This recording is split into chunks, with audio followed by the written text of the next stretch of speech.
আমার সামনে যে গাছটা দেখছেন এটা হচ্ছে একটা আফ্রিকান বাওবাব গাছ। খুবই একটা রেয়ার গাছ। এর বাস্তবে জন্মভূমি হচ্ছে মাদাগাস্কার, আফ্রিকা এবং অস্ট্রেলিয়াতে এই গাছটা পাওয়া যায়। এর অনেকগুলো ভ্যারাইটি রয়েছে, প্রায় 9টা ভ্যারাইটি রয়েছে।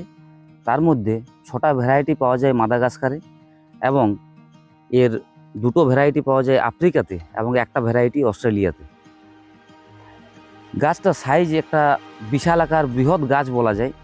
এর গুঁড়ির সাইজ প্রায় 15 থেকে 30 ফুট ডায়ামিটারের হয় এবং বর্ষাকালে এই গাছটা এতটা বেশি পরিমাণে জল সংগ্রহ করে রাখে যেটা প্রায় 1,30,000 লিটার, যেটা ভাবা যায় না।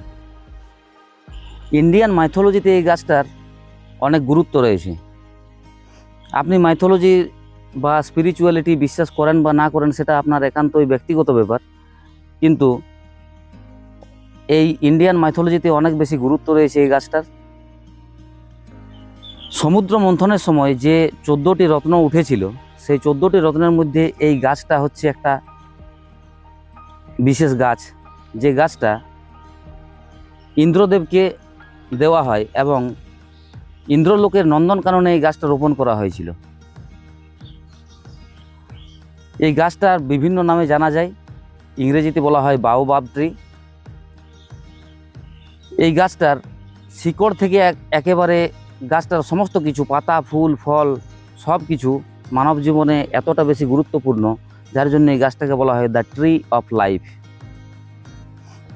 এবং এই গাছটার গঠনটা অনেকটা দেখলে, দূর থেকে দেখলে মনে হয় যেন শিকড়গুলো উপরের দিকে আছে এবং মাথার দিকটা মাটিতে পুঁতে দেওয়া আছে। তাই এই গাছটাকে আবার বলা হয় উল্টানো গাছ বা আপসাইড ডাউন ট্রি। এই গাছটাকে বাংলায় বলা হয় কল্পতরু বা কল্পবৃক্ষ। হিন্দু শাস্ত্র মতে এই গাছের নিচে দাঁড়িয়ে যদি কিছু চাওয়া হয় তাহলে নাকি সেই ইচ্ছাটা পূরণ হয়।